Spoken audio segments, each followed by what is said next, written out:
Bom dia, Senhor Deus te abençoe hoje. Aqui é Alexandre Mendes, amigo policial. Você está na playlist Policiais aos Pés da Cruz. Este é o nosso canal Amigo Policial. Nós temos o prazer e a alegria de, pela misericórdia do Deus Todo-Poderoso, ler mais uma vez a palavra. E hoje nós vamos para Lucas capítulo 16. A gente sempre faz uma oração antes.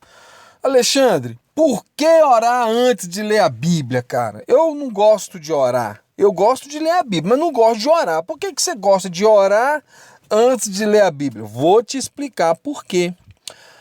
Se você está lendo a Bíblia, então isso já quer dizer que você dá crédito à Bíblia. Porque tem pessoas que não dão crédito. Não reconhecem a Bíblia como sendo a palavra de Deus. Então você já saiu na frente de muita gente. E se você lê a Bíblia, você está esperando uma revelação do próprio Deus sobre o que você está lendo. Então a oração entra para que o Espírito Santo de Deus, que Jesus disse, né? Lembra lá em João, se não estou enganado, capítulo 16, João 15, 16, ali naquele discurso de Jesus, ele fala sobre a importância do Espírito Santo, que ele nos ensinaria e nos ajudaria a lembrar de todas as coisas. Então, quando você faz essa oração, você já está pedindo que o próprio Deus, através do seu Espírito, te inspire a entender e que a palavra que você vai ler seja misturada com fé. E é interessante, querido, porque a fé, ela vem pelo ouvir e ouvir pela palavra de Deus. O apóstolo Paulo disse isso. O apóstolo Paulo disse isso. Então a fé vem pelo ouvir e o ouvir pela palavra de Deus. Se eu me enganar em alguma referência que eu cito de cabeça, por favor me perdoe. Eu não sou o dono da verdade, posso errar alguma referência, mas tenho certeza do que falo com você.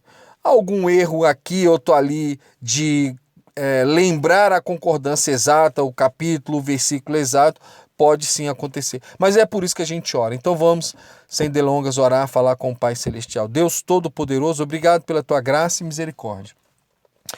Pai, nós te agradecemos porque o Senhor é poderoso, é infinitamente poderoso. Nós te agradecemos por esse dia, Pai.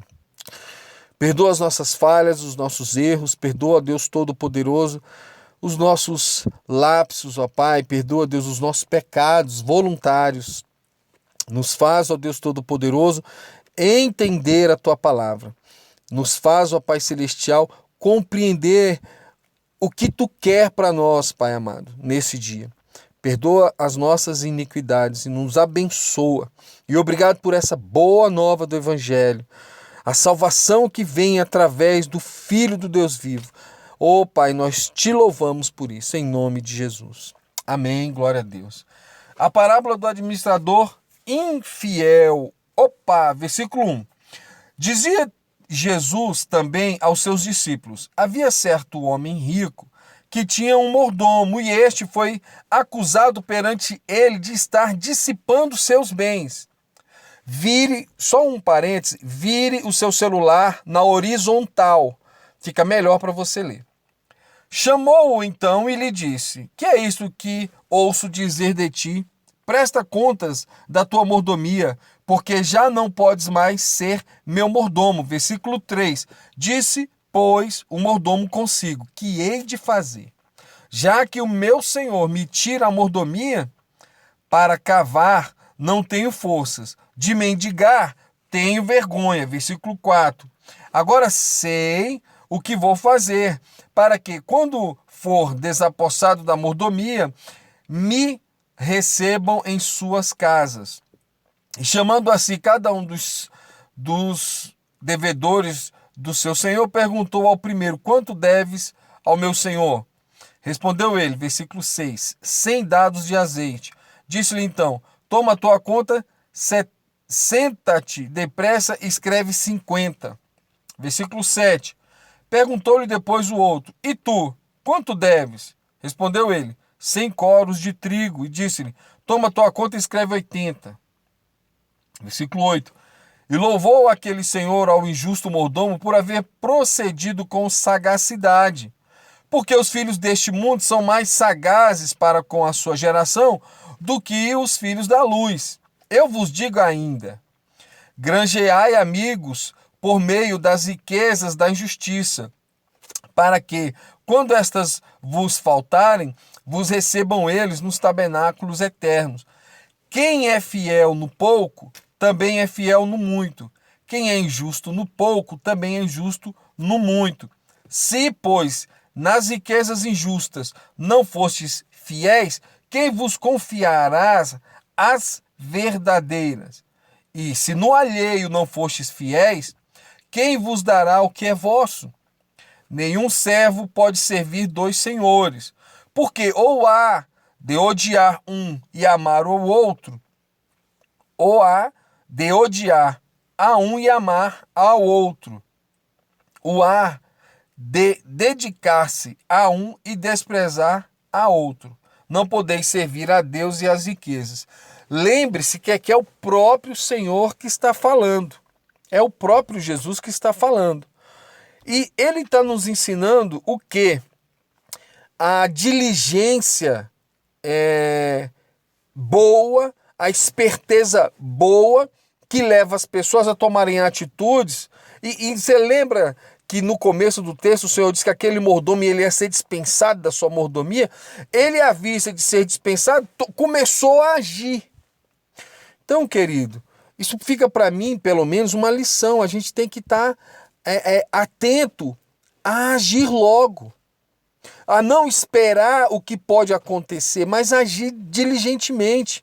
E aí, a riqueza que eu gostaria que nós focássemos é para quem você pregou, falou, compartilhou do amor do Senhor hoje. Nós precisamos fazer isso. É um desafio para mim também. Pregar o amor de Cristo, dar exemplo por onde nós andarmos, no trabalho, no ônibus, na escola, sabe? Nas nossas relações humanas, precisamos dar exemplo. E não é fácil. Mas isso não quer dizer que não seja possível. Isso não quer dizer que não seja possível ganhar alguém para Cristo só com seu testemunho. Outro dia um seguidor do Romilson perguntou aí nos comentários: quantas almas você já ganhou para Cristo? E eu falei assim para ele: querido, provavelmente, eu respondi nos comentários, muitas, mas essa conta quem faz é o Senhor, não sou eu não. Sabe por quê, querido, que eu não vou ficar me preocupando com essa conta? Porque o Senhor disse o seguinte: a gente precisa ir e anunciar. Essa é a ordem. Ide por todo mundo e pregai. Quem crer e for batizado será salvo. Então a ordem é pregar, não é sair contando quantas pessoas eu trouxe para Cristo. É muito bom. Eu tenho filhos na fé. Não tenho só um, não. Graças a Deus, eu tenho vários filhos na fé. Mas eu não me preocupo em falar, em fazer a conta. Eu trouxe 50, eu trouxe 100. Sabe por quê, querido? Sabe por quê? Porque aí entra um mistério que o próprio Senhor, ele diz que aquela semente, ela vai dar 100 por 1.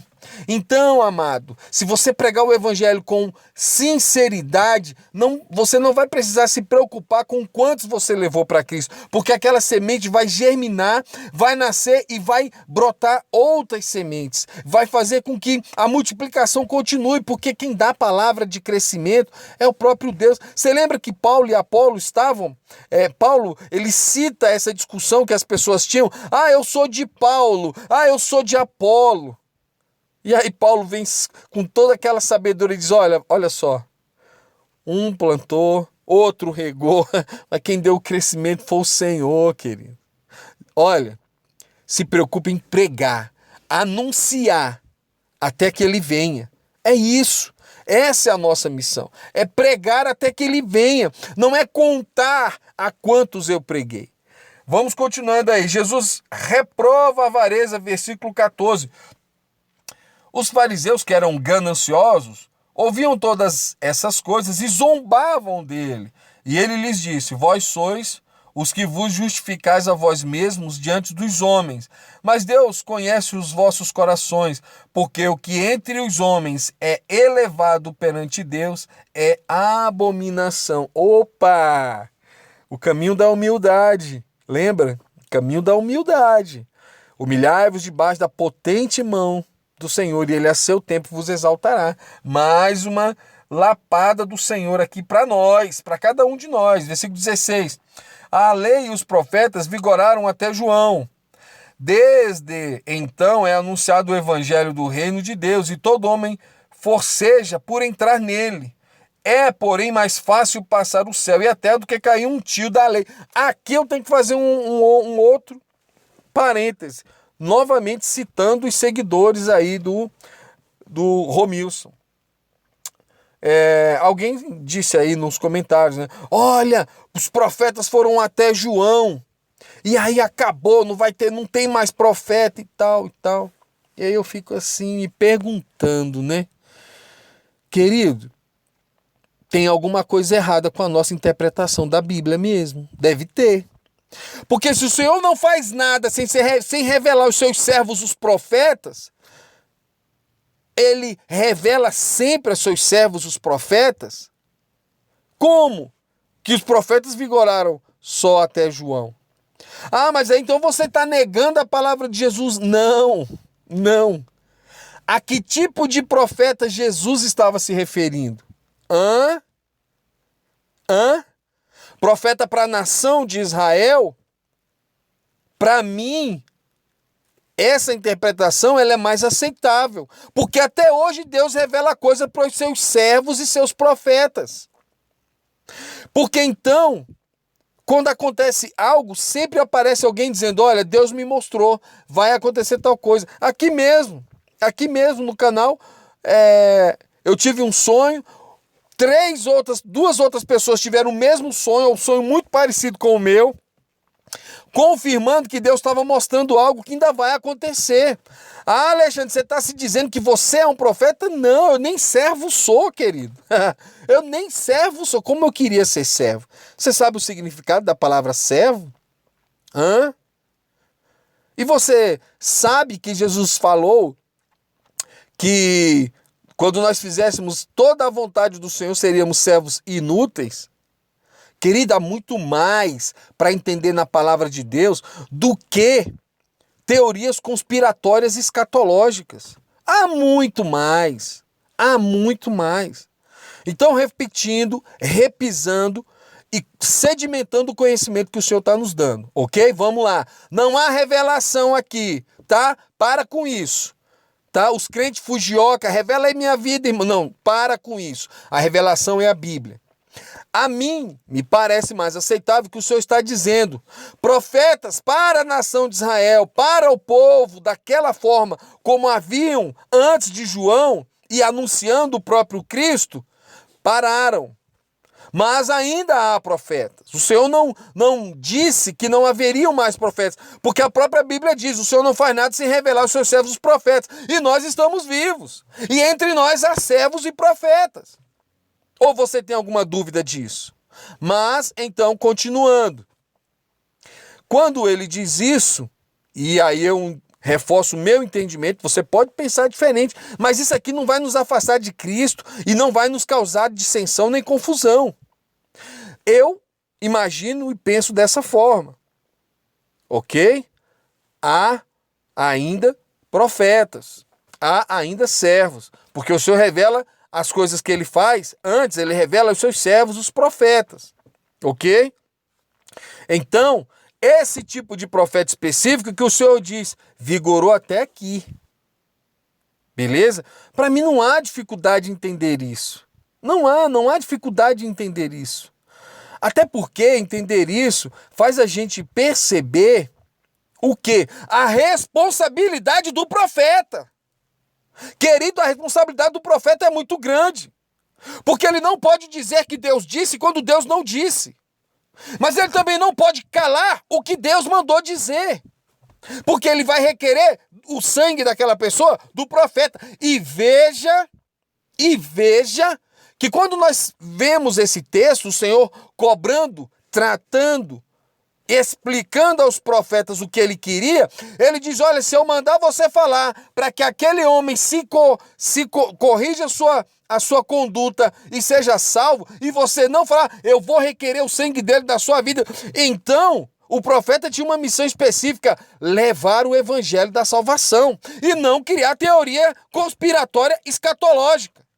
Levar a palavra de salvação para a mudança de vida, para a salvação de famílias, para a expansão do reino e não para a diminuição do reino. Então, queridos, a tarefa do profeta, e quando o Senhor fala com o profeta, ele fala, olha, eu vou requerer o sangue daquela pessoa da sua mão, se você não disser para ele o que eu mandei você falar. É muito sério.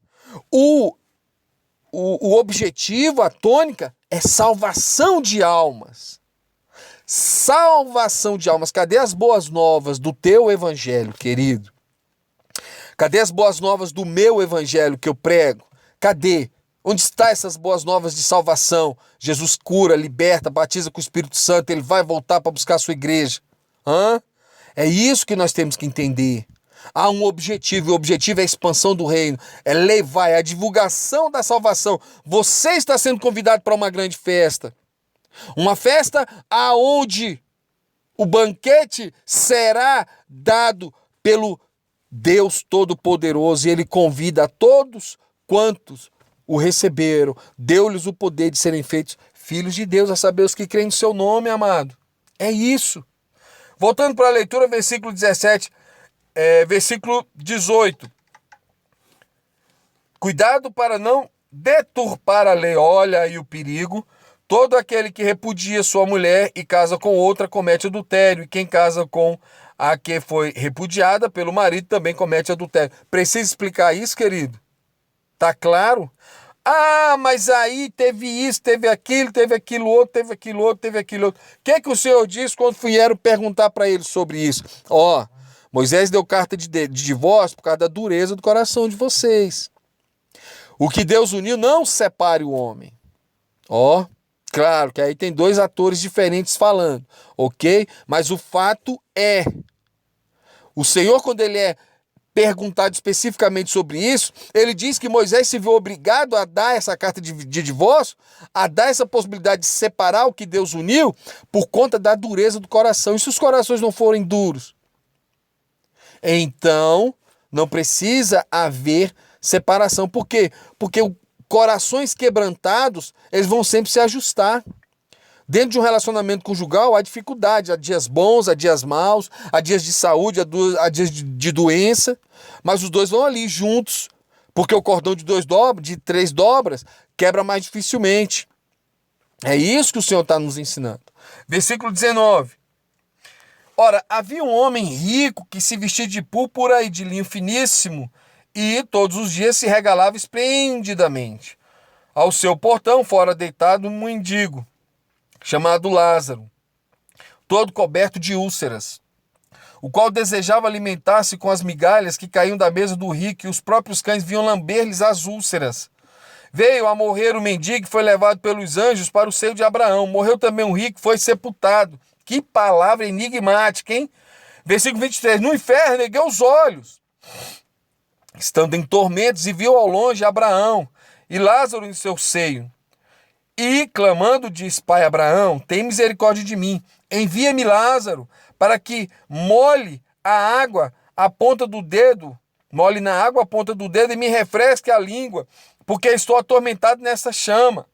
Diz, porém, Abraão: Filho, lembra-te de que em tua vida recebeste os teus bens, e Lázaro, de igual modo, dos males. Agora, porém, ele aqui é consolado e tu atormentado. Ele disse: Entre nós e vós está posto um grande abismo, de sorte que os que quisessem passar daqui para nós não poderiam, nem os de lá passar para nós. Disse ele então: Rogo-te, pois, ó Pai, que mandes à casa de meu pai, porque tenho 5 irmãos, para que lhes dê testemunho, a fim de que não venham eles também para este lugar de tormento. Disse-lhe Abraão: Tem Moisés e os profetas, ouçam-nos.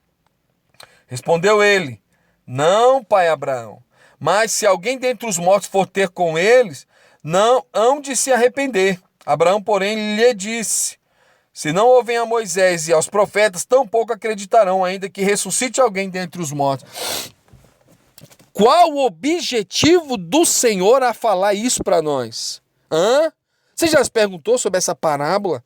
Está lá Lázaro sendo refrescado do tormento que ele passou em vida, e está o rico lá atormentado por conta da vida como ele levou. Isso tem a ver com atos praticados? Pode até ter, querido. Mas olha, o que a Bíblia nos garante é que a salvação é através de Jesus Cristo. E se aqueles que morreram sem salvação, sem Jesus Cristo, eles serão julgados pelas obras da lei. E aí parece que Deus está nos revelando uma lei espiritual inquebrável. Não vão ouvir nem se alguém ressuscitar. E aí vem a questão da consulta aos mortos, feita por tantas religiões. Consulta essa infrutífera, porque não encontra respaldo dentro da palavra. O fato é, nós precisamos estar atentos, porque há um futuro certo, inegável.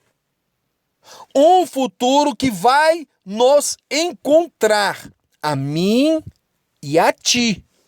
Que futuro é esse, Alexandre? O momento em que formos chamados pelo Senhor. Para onde iremos? Para a consolação eterna, para o tormento eterno. Por isso, o apóstolo João, ele diz: Filhinhos, estas coisas vos escrevi para que não pequeis. Se, porém, alguém pecar, temos um advogado para com o Pai, Jesus Cristo justo. Então, o Senhor é o nosso advogado, Ele intercede por nós, Ele se preocupa com a minha, com a tua vida. E para que nós não partamos para um local de tormento, Ele em todo momento diz: hoje, quando ouvires a voz do Senhor, não endureça o seu coração. Hebreus traz essa advertência. O escritor de Hebreus a todo momento está dizendo: hoje, se ouvirdes a voz do Senhor, não endureçais o vosso coração, como aconteceu no deserto, onde os seus pais me provaram e viram as minhas maravilhas. Então, querido, o fato é, para além de teorias escatológicas, conspiracionistas ou não, que não vai trazer nada além de uma preocupação e uma ansiedade. Quem morre de véspera é o peru. Então o Senhor diz para nós: não estais ansiosos por coisa alguma. Não andeis ansiosos por coisa alguma. Antes sejam conhecidos de Deus as vossas petições com orações, súplicas e ações de graça. Aí eu estou trazendo duas pessoas diferentes. O próprio Senhor Jesus dizendo, quando Ele explica para nós que temos que estar tranquilos, porque o Senhor cuida de nós e nós valemos muito mais do que um pardal, e Ele faz essa comparação. E o outro texto, se não estou enganado, do apóstolo Pedro, quando ele diz: em tudo sejam conhecidas as vossas petições com orações, súplicas e ações de graça. O fato é, precisamos estar entregues, sujeitos ao Senhor. Que maravilha!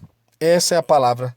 Capítulo lido, nós estamos na Bíblia Online, a versão é a João Ferreira de Almeida, aqui Alexandre Mendes, amigo policial, lendo a palavra do Senhor Deus. Eu vou deixar essa estreia programada para 1h da tarde, então provavelmente você vai assistir esse vídeo, vai ver esse vídeo lá pela 1h, exatamente 1h, porque agora são 11h37, quase meio-dia, foi a hora que caiu melhor para fazer a leitura da palavra. O Senhor Deus te abençoe poderosamente. Provavelmente à noite a gente tem uma live. Se for ter mesmo, eu aviso na comunidade do canal.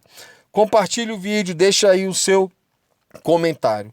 Valeu, pessoal. Nós temos o link aí do WhatsApp, tem meios de você ajudar o canal. Se você quiser, continue lendo a descrição. Valeu. Tchau, pessoal.